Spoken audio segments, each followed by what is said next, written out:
3,961 new COVID-19 cases were reported in South Africa in the past day. This is a significant drop when compared to just 2 months ago, but still millions of people need to be vaccinated to ensure that the country achieves herd immunity by next year.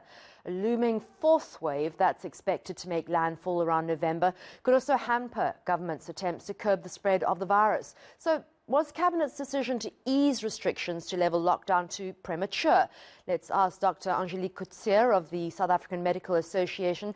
Thank you so much, Doctor, for joining us. There has been a significant drop in COVID-19 infections, deaths and hospitalizations even, but were we ready for the easing of restrictions to lockdown level 2 when we could be heading for a fourth wave? Good morning, Annika. Yeah, it is a difficult situation that we're finding ourselves in. Our infection rate is still too high. It's 11%. We can only start to breathe much lighter once if it is 5% or less.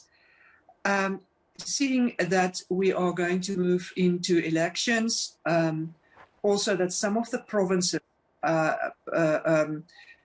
data showing clearly, a few cases.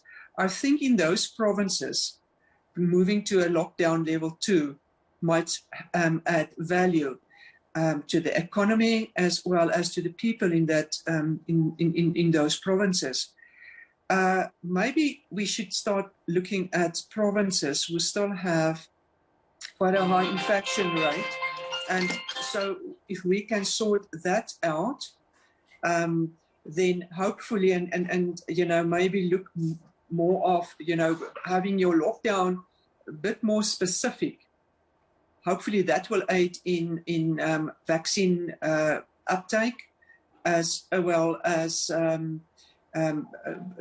getting people then not to go to these recreational sort of stuff that we have now seen. 500 people, even though it's outdoors, might still add a huge problem going forward, and 250 indoors. We have seen that a lot of the politicians doesn't really adhere to these restrictions, so that might be a problem going forward during the elections, but only time will tell us.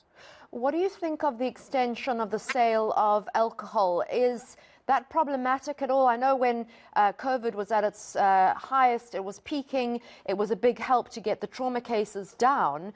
But are you happy with an extra day in the sale of alcohol, and will it affect the wards at all? Well, again, we will have to see. We know that alcohol have an effect on the casualty rate in some of the provinces and in certain communities. Again, the question also arises: how good were people adhering to these lockdown regulations around alcohol? If it's not going to make a huge difference going forward within the next 2 to 3 weeks, then we would all be happy and say, okay, people learned, or maybe behavior is starting to change.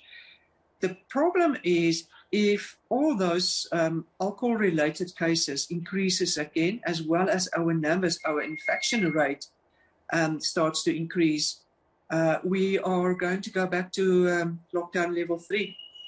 The President said that government would be providing further information on an approach to a vaccine passport for events. How effective would a vaccine passport be to curb the spread of the virus, and how best would you like to see it implemented? Well, a vaccine passport can really add, to lessen those people who had done the vaccines, to lessen their restrictions regarding sport and all of that. But again, we have to make sure that these vaccine passports, the counterfeit of those passports, need to be addressed. We are a country that's very innovative, and it's not going to help us if we have innovative ideas around falsifying those passports then it defies the purpose. So we need to make sure what we do can't be counterfeit.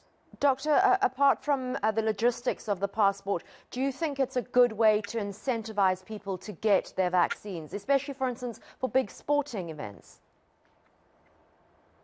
Yes, I really think so. If we look at other countries, they started with exactly the same.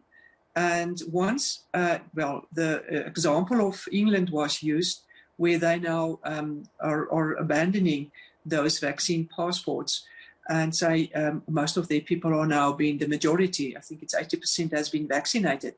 So once if we reach that stage, then we can take this into consideration and rethink would that still be the way to go.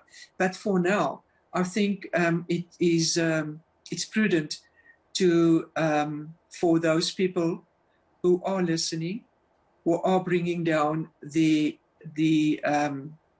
pressure on hospitalization in case they get severe COVID.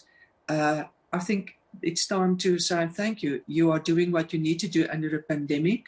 Remember, public health plays a much bigger role than your own personal opinion during a pandemic.